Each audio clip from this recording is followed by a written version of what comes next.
Adolf Hitler ha alcanzado el cenit de su poder. Ha conquistado Europa.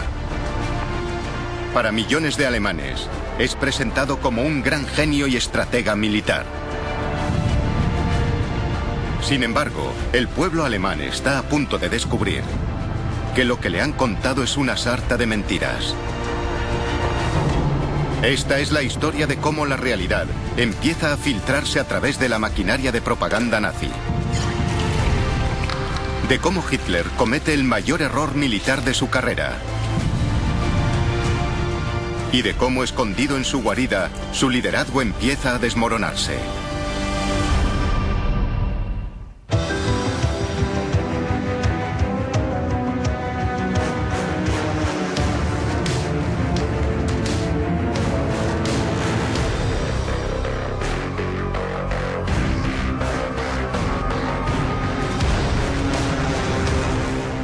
El ascenso del partido nazi. El mayor error de Hitler. Berlín, primavera de 1941. 18 meses después del comienzo de la guerra, Adolf Hitler parece el amo del mundo. Ha devuelto a Alemania su grandeza. Su pueblo, otrora temeroso de la guerra, ahora está convencido de que todo acabará pronto.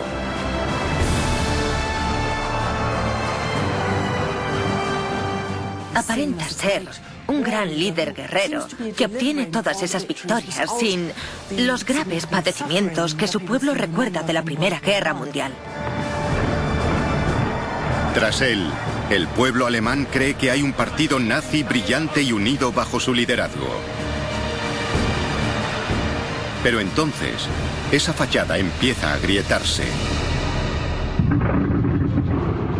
10 de mayo de 1941.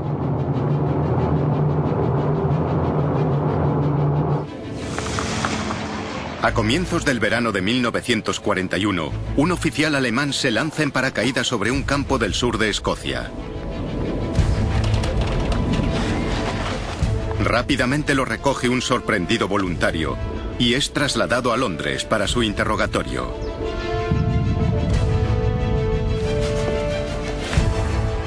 Al principio nadie cree su historia.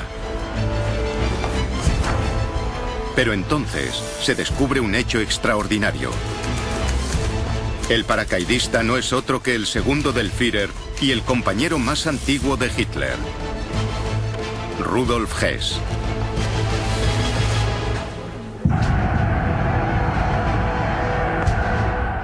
Rudolf Hess había sido una figura clave en el partido nazi desde los años 20. Había sido secretario personal de Hitler durante todo ese periodo. Era un hombre que era parte importante de la maquinaria nazi. Era muy conocido, muy famoso en toda Alemania. La pregunta es, ¿qué hace solo en Gran Bretaña?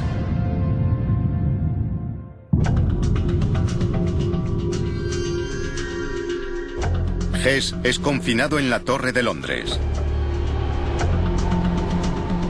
A medida que el interrogatorio avanza, relata a los agentes británicos que ha venido en misión secreta, solo, para negociar la paz con Gran Bretaña. Los británicos están anonadados. El desconcierto entre las autoridades británicas es generalizado. Cuantos más detalles conocen, más parece la misión de un lunático. Pero entonces emerge una historia mucho más reveladora. La misión privada de Hess no busca en absoluto la paz. Su mayor preocupación es que, en la lucha interna por el liderazgo nazi, está perdiendo su posición como confidente y aliado más íntimo de Hitler. Creía que si podía llevar a buen puerto este golpe de estado diplomático, recuperaría su imagen e importancia dentro de la jerarquía nazi. Es una locura. Pero lo más importante es la primera señal pública de que el liderazgo nazi dista mucho de estar unido. sino que es un galimatías de rivalidades y luchas intestinas. Aquello reveló que había algo podrido en la cúpula del partido nazi.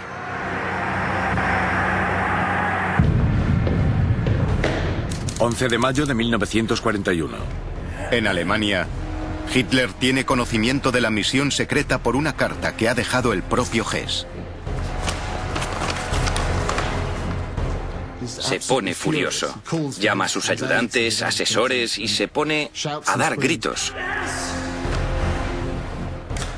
Puede que fuese la primera vez que un líder nazi importante rompía la disciplina.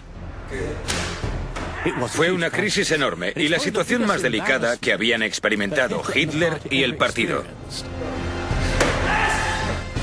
Hess ha traicionado al partido y a Hitler. El problema para Hitler es cómo mantener la ilusión de un liderazgo unido, cuando evidentemente no lo es.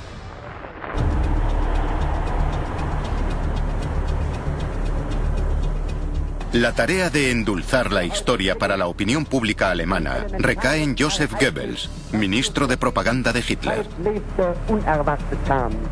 Goebbels es uno de los colegas más capacitados y de mayor confianza del Führer.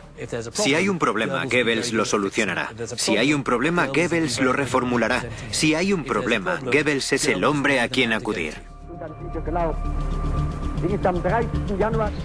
Desde el estallido de la guerra, desde su ministerio de propaganda en Berlín, Goebbels ha ejercido un control total sobre la prensa alemana.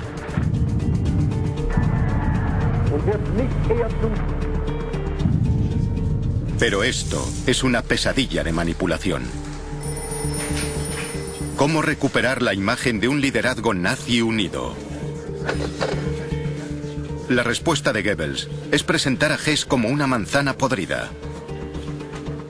Goebbels afrontó la deserción de Rudolf Hess sencillamente presentándolo como un hombre que había perdido el juicio debido a la presión a la que estaba sometido, diciendo que su compromiso se había visto afectado por la tensión. Es una respuesta que a muchos alemanes les cuesta aceptar. Aquello no cayó muy bien entre la opinión pública alemana, que se preguntó, si la mano derecha del Führer está loco, ¿por qué sigue en su puesto? La crisis de Hess pasa, pero por primera vez, la imagen del liderazgo de Hitler parece bastante alejada de la realidad. Y esa separación está a punto de hacerse mucho mayor. 22 de junio de 1941.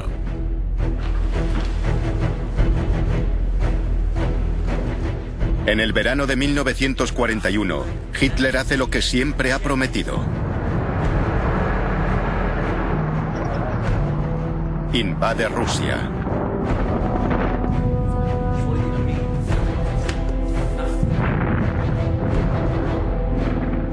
Es algo que había jurado hacer desde aquellos primeros días en las cervecerías de Múnich. Para el Führer alemán, es el enfrentamiento final con su mayor enemigo, el comunismo. Era nosotros o ellos. O los nazis conquistaban a los bolcheviques soviéticos o... Tarde o temprano, Stalin y la Unión Soviética habrían conquistado y exterminado a los alemanes.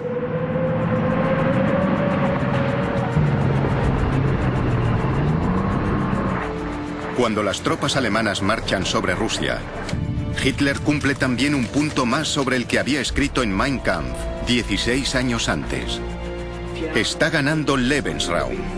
Conquista territorios ocupados por razas a las que los nazis consideran inferiores, para que el pueblo alemán disfrute de espacio vital extra. Quería espacio, no en el oeste, que estaba cerrado, sino en el este eslavo. Esa zona habitada por seres vagamente humanos, que no merecían una compasión especial.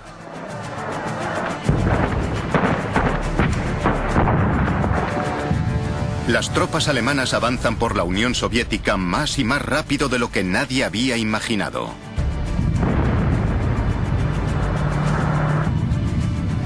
En pocas semanas se han adentrado centenares de kilómetros en territorio soviético. El ejército rojo se desmorona. Hacen más de 1,5 millones de prisioneros de guerra soviéticos. Parece que Hitler va a ganar la guerra. La Operación Barbarroja, como es llamada, parece haber tenido un éxito extraordinario.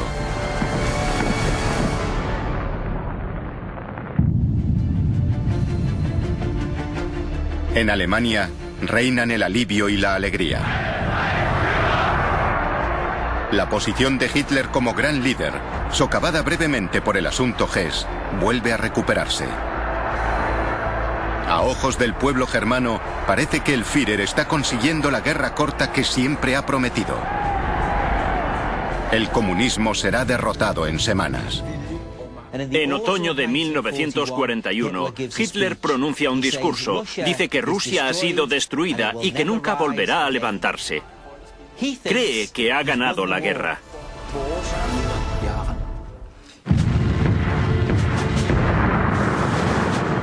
Octubre de 1941.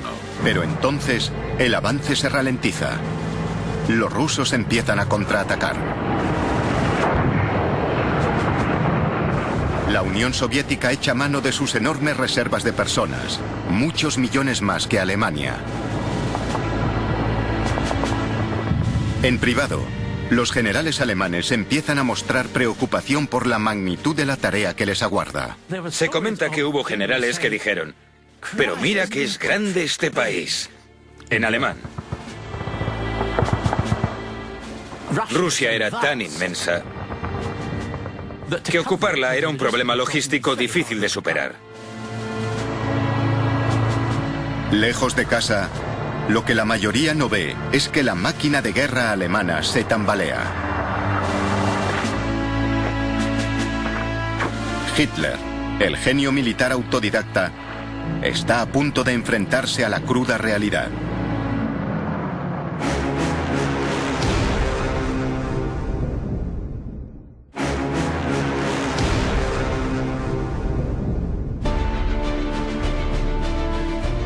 Adolf Hitler ha prometido a su pueblo una guerra corta. La mayoría le cree. Pero ahora, la dolorosa realidad está a punto de abrirse paso. No habrá más victorias fáciles.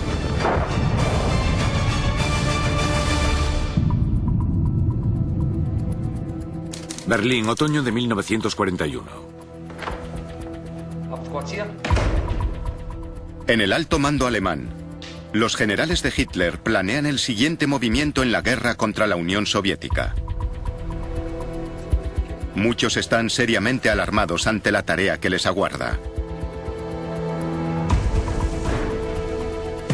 Pero Hitler no les escucha, sino que les convoca cada día para exigirles que sigan avanzando.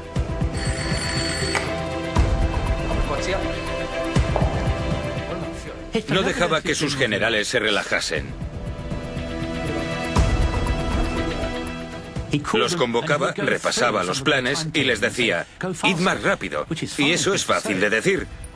Pero los tanques, los camiones y el personal no pueden ir más rápido de lo que su propia logística permite. Los generales de Hitler hacen lo que pueden. Pero entonces ocurre algo sobre lo que no tienen ningún control.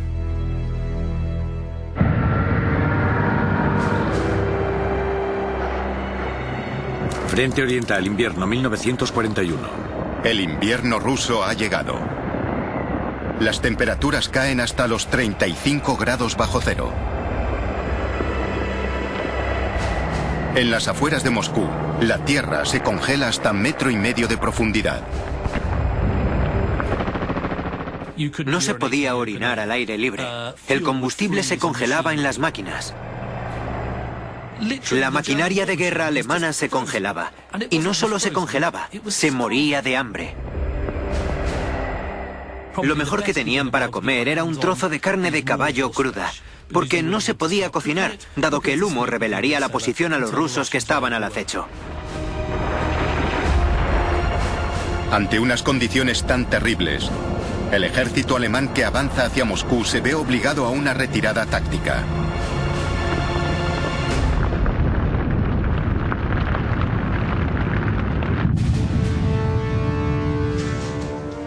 Hitler es un serio contratiempo.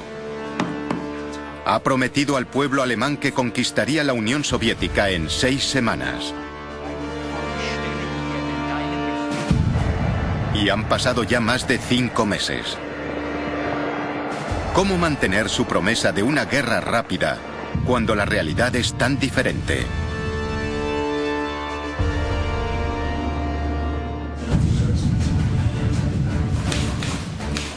De nuevo, la maquinaria de propaganda de Joseph Goebbels entra en acción.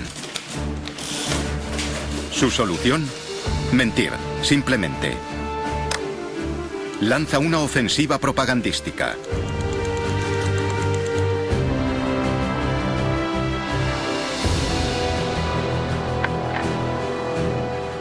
Los noticiarios muestran a los soldados alemanes disfrutando de la nieve y obligando a las tropas rusas a huir.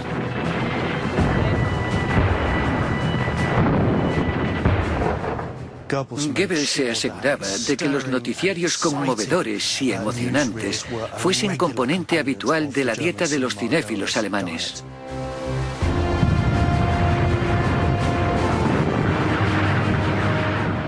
Tenía empresas de propaganda que acompañaban literalmente a las tropas al frente.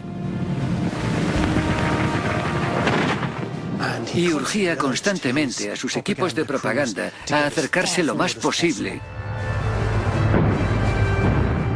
para conseguir las imágenes más emocionantes.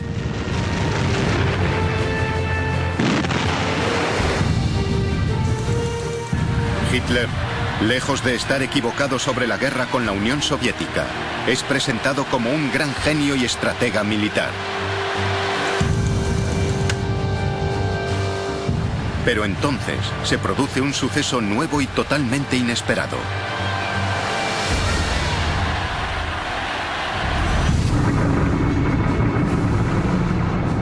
Océano Pacífico, 7 de diciembre de 1941. Sin previo aviso, aviones japoneses bombardean la flota estadounidense del Pacífico en Pearl Harbor, Hawái.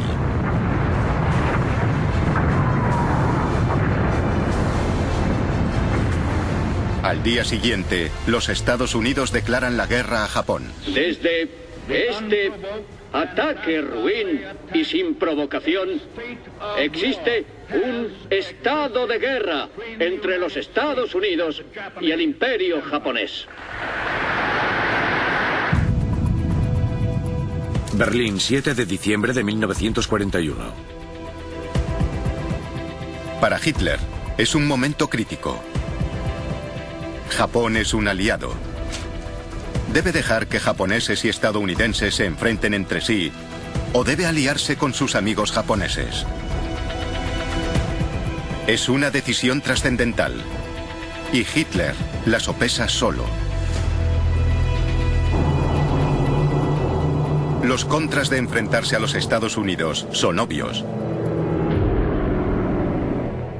Estados Unidos era una potencia económica, una especie de gigante dormido, y él sabía que disponía de enormes recursos económicos que, si se convertían en recursos militares, podrían afectar a su capacidad para ganar la Segunda Guerra Mundial. Sin embargo, para Hitler, esa es solo una parte de la historia. A medida que sopesa la situación, surgen también razones contundentes para apoyar a Japón. Ambos países tienen un acuerdo para respaldarse. Hay muchas posibilidades de que las fuerzas japonesas contengan a los Estados Unidos en el Pacífico y eviten que apoyen a Gran Bretaña en el frente occidental. Pero por encima de todo, Hitler cree que a los estadounidenses les falta lo que tienen los alemanes: valor para luchar.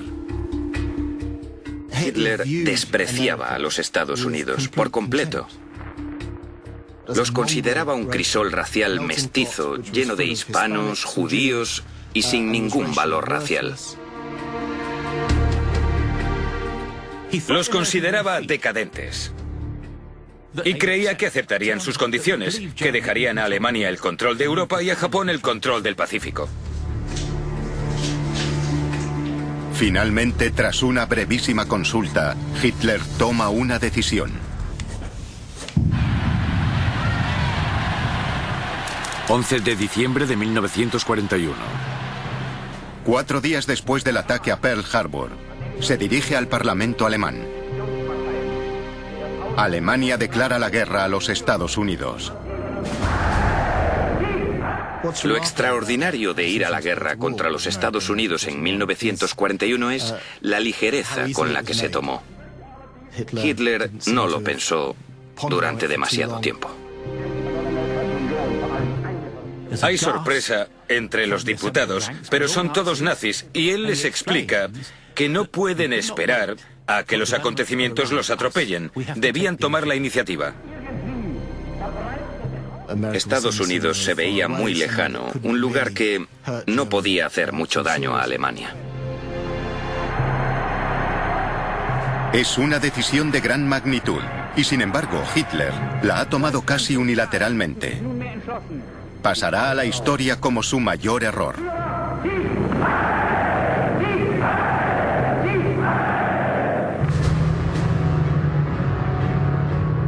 Las fuerzas alemanas, ya empantanadas en Rusia, ahora se enfrentan al país más poderoso del mundo.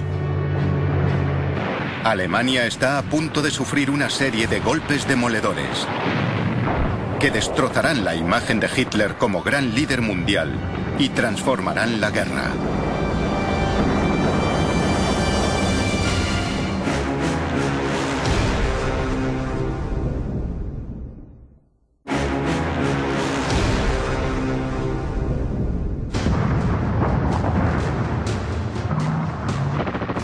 En el este, las tropas alemanas están empantanadas en la Unión Soviética.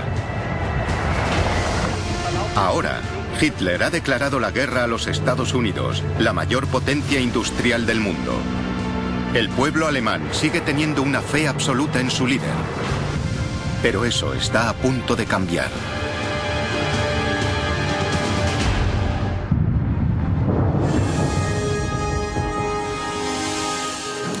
Rusia, 1942. La primavera en el frente oriental trae un clima más cálido y el sexto ejército alemán retoma la ofensiva. Asedia la ciudad industrial de Stalingrado.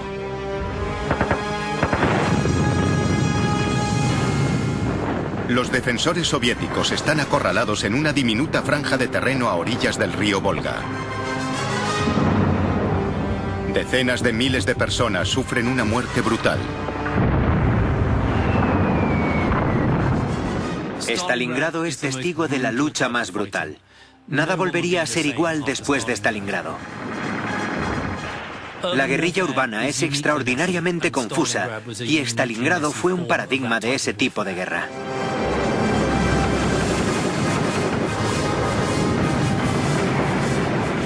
Alemania parece tener la victoria a su alcance.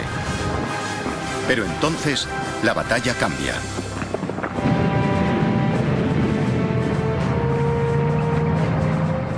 Noviembre de 1942.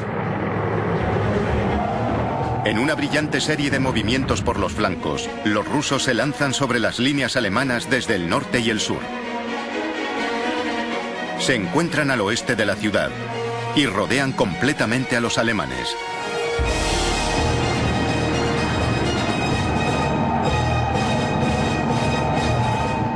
De repente se vuelven las tornas.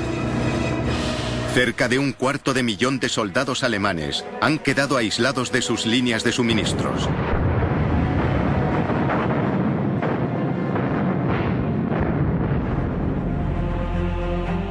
Los alemanes empiezan a notar la escasez de todo, desde municiones hasta comida.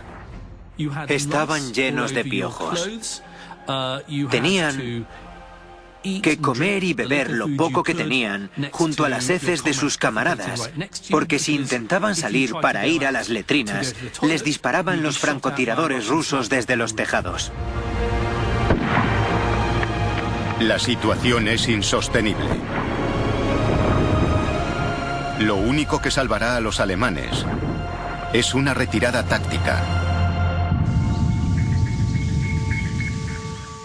Este de Polonia, 1942.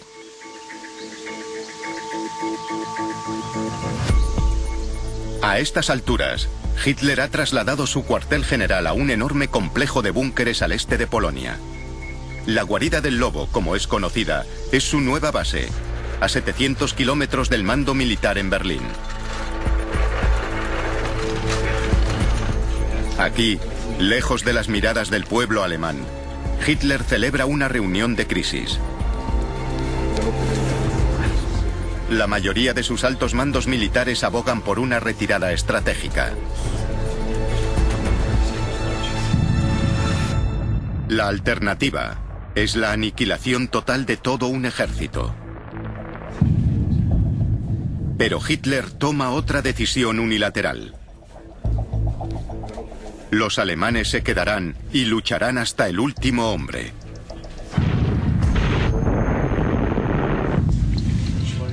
El Führer no aprobará una retirada.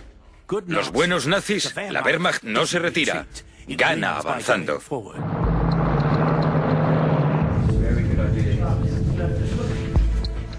Su idea es permanecer en el puesto y morir si es necesario, pero nunca retirarse. Absurdo estratégicamente, absurdo militarmente.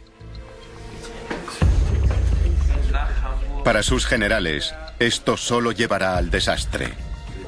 Pero un hombre ve una oportunidad.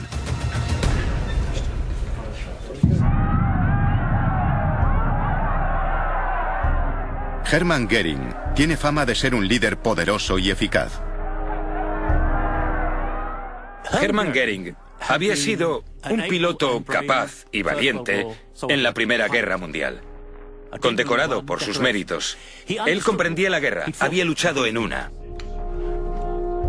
Göring lleva en el partido nazi desde 1922.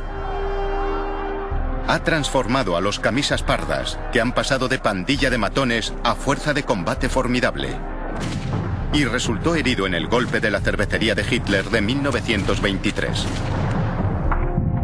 Como jefe de la Luftwaffe y sucesor elegido por Hitler, ocupa unas impresionantes oficinas en el centro de Berlín, no muy lejos del cuartel general del Führer.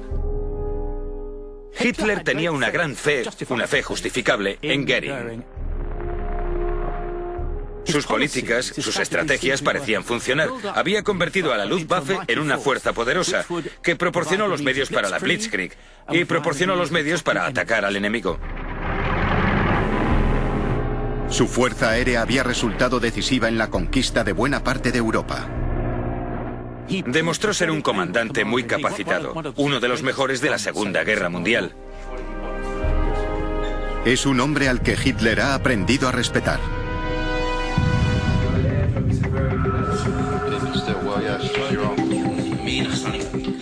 Göring respalda la negativa de Hitler a aprobar una retirada de Stalingrado. Pero sin embargo, sugiere reforzar al ejército con suministros lanzados por la Luftwaffe. Hitler aprueba entusiasmado la idea. Sin embargo, Göring ya no es el hombre que era, ni su juicio tampoco.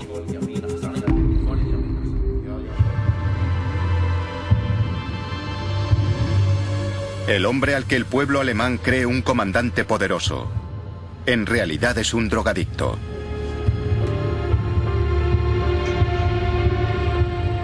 Depende completamente de la morfina. Ha cambiado su comportamiento y nublado su mente. Hermann Göring, al comienzo de su carrera, había sido un hombre inteligente y capaz, pero ahora había caído en la indolencia y la apatía.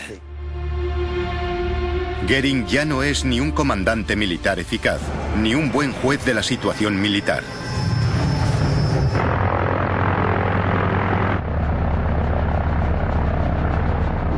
Su socorro de Stalingrado es un desastre. No dispone de aviones ni combustible. La prometida ayuda aérea se convierte en una farsa. Los cálculos estimaban unas 800 toneladas diarias para mantener el suministro a los soldados. La realidad fue que solo consiguieron llevar unas 100 toneladas al día. Un soldado escribe a casa. Vivimos con una hogaza de pan para 8 y un cazo de agua caliente.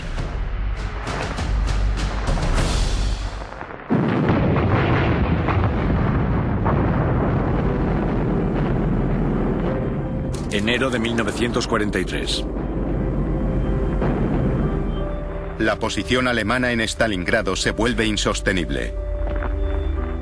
Pero a finales de mes, el comandante alemán desafía a Hitler y se rinde.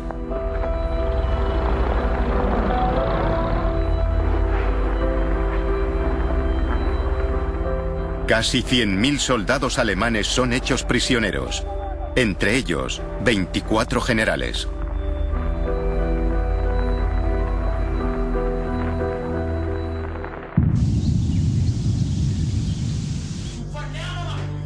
Cuando la noticia llega a Hitler en la guarida del lobo, le repugna.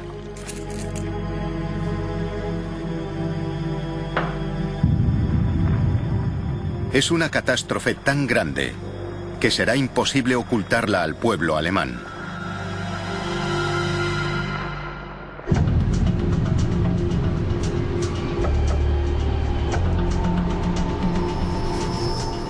Una vez más, el hombre que debe dar la noticia es Joseph Goebbels.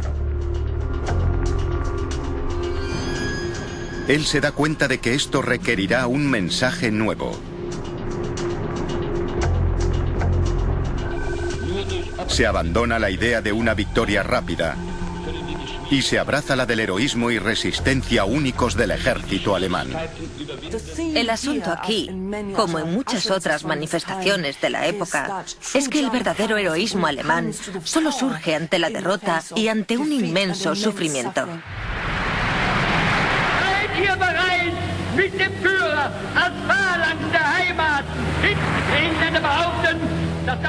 Goebbels expone su nueva línea en un discurso que muchos consideran el momento culminante de su carrera. Bajo una gran pancarta en la que reza "Guerra total, guerra corta", Goebbels habla ante 14.000 incondicionales que le admiran y le vitorean.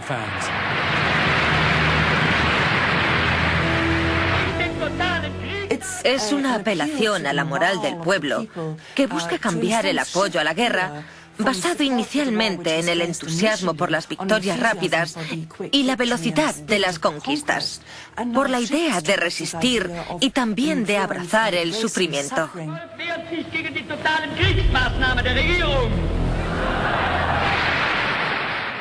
Y hacia el final del discurso diserta sobre 10 preguntas retóricas que exigen un cada vez más categórico sí del público. ¿Queréis una guerra total? Y todos gritan ¡sí! Y entonces pregunta, ¿queréis una guerra total más radical y brutal incluso de lo imaginable? Y todos dicen ¡sí! ¡Claro que sí!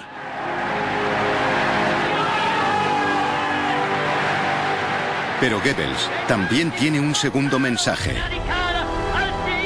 La arenga al heroísmo alemán se apuntala con el miedo. Goebbels se lanza a bombardear al pueblo alemán con una visión de pesadilla. Les dice que los expulsarán de sus tierras históricas y ancestrales en el este, que violarán a sus mujeres, que sus jóvenes serán esclavizados y deportados a Siberia. No les quedaba otra que seguir luchando.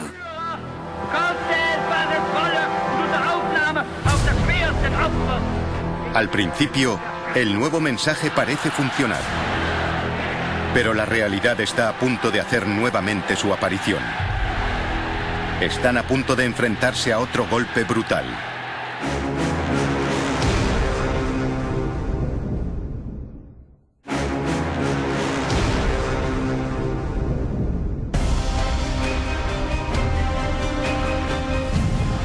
En la primavera de 1943, Hitler y Goebbels se enfrentan a uno de los momentos más duros de sus carreras.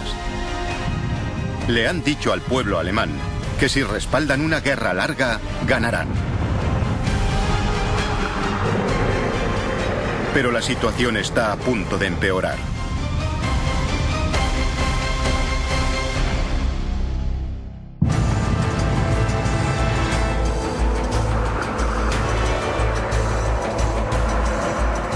Durante 18 meses, los Estados Unidos han estado enviando tropas y armamento al otro lado del Atlántico. El país con la industria más poderosa del mundo está en pie de guerra.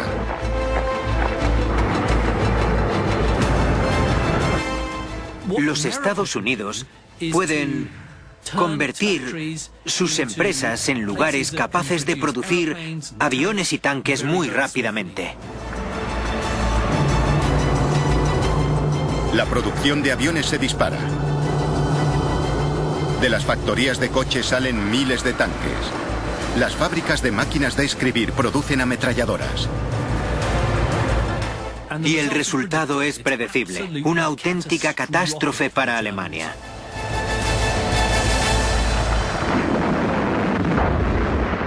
Junio de 1943. A comienzos del verano, las tropas estadounidenses se unen a las británicas en el combate contra las alemanas en el norte de África. Un mes después, los aliados cruzan el Mediterráneo e invaden Italia. Y eso es un shock para muchos militares alemanes, conscientes de que la guerra contra los Estados Unidos se vuelve contra los intereses alemanes. Los Estados Unidos, tachados en su momento por Hitler de decadentes, atacan Italia. Pocas semanas después, el líder fascista italiano Benito Mussolini es derrocado en un levantamiento popular.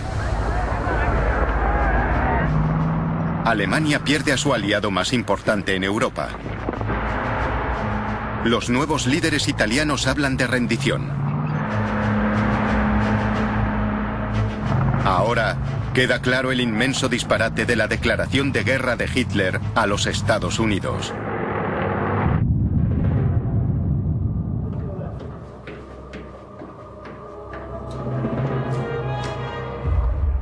El Führer recibe la noticia en la guarida del lobo. Está horrorizado.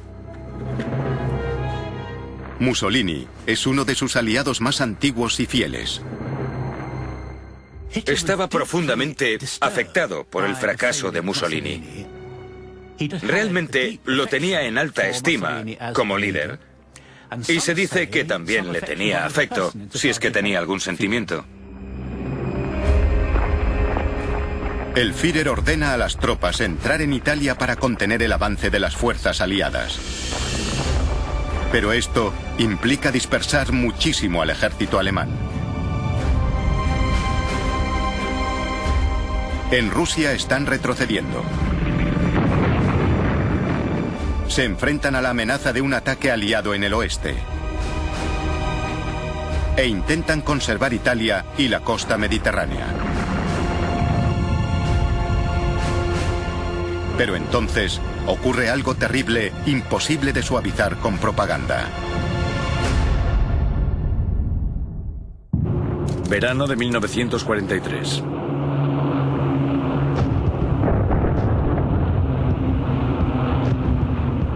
Desde el cielo alemán, los aviones aliados bombardean las ciudades del país día y noche. El bombardeo de Alemania escaló hacia algo mucho más serio a comienzos de 1943. Y a partir de ahí y hasta el final de la guerra, se convirtió en un auténtico horror nocturno habitual en las ciudades alemanas. En agosto de ese año, Hamburgo, una de las ciudades industriales más importantes de Alemania, queda arrasada bajo una tormenta de fuego. Mueren al menos 40.000 personas.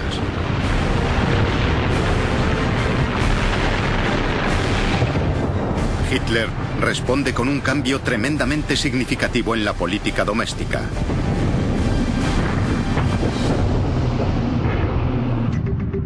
...20 de agosto de 1943. Ese verano, Hitler nombra a Heinrich Himmler, el temido líder de las SS, ministro del Interior.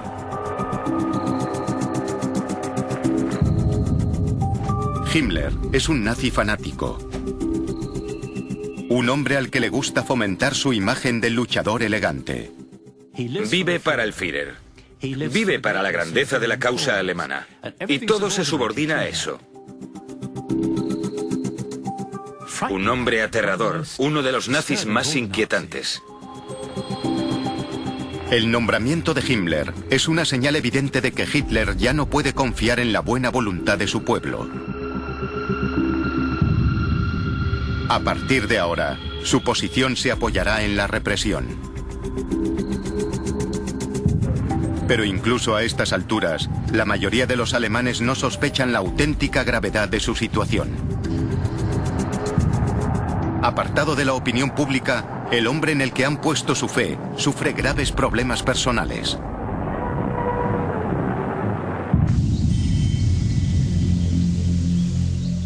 El Führer se había retirado casi por completo a su búnker en la guarida del lobo, en el este de Polonia. Simplemente se ve incapaz de aceptar la realidad de la situación. Los alemanes observan que hace tiempo que Hitler no se deja ver. Hay ciertos acontecimientos clave a los que solía acudir, como el Día del Héroe, un homenaje a los caídos, y al que ese año Hitler no asiste. Eso se comentó mucho.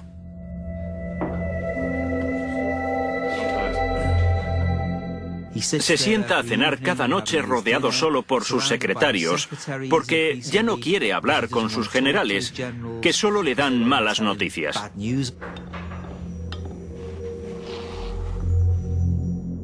Él aún no ha cumplido los 55 años, pero parece un hombre que se mueve más despacio. No es el Hitler que era. Ha perdido la energía.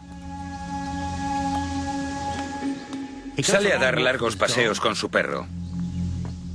Camina encorvado. Empieza a tener temblores. Puede que tuviese Parkinson. Hitler ya solo acepta la compañía de dos personas. Una es su novia, Eva Braun. Telefonea a Eva Braun todos los días, algo que nunca había hecho antes, para buscar consuelo en su conversación. La otra es su médico personal. Theodor Morell le administra grandes cantidades de antidepresivos y narcóticos caseros. No solo son potentes y nocivos por separado, sino que además toma muchos diferentes. Por ejemplo, toma testovirón, tempidón, un barbitúrico en supositorios, toma simpatol, toma quadronox, que es un sedante, y toma orquicrin, optalidón, que es un analgésico. Tomaba también algo llamado obstinol para tratar el estreñimiento crónico agudo. Sin embargo, el pueblo alemán no tiene la menor sospecha de que Hitler no es ni la sombra de lo que era. Su posición siempre ha dependido de su éxito a la hora de ocultar la espantosa realidad de su régimen. Pero ahora está perdiendo la guerra. Es inevitable que el pueblo alemán empiece a despertar y vea la verdad. Y algunos, por fin, se rebelarán.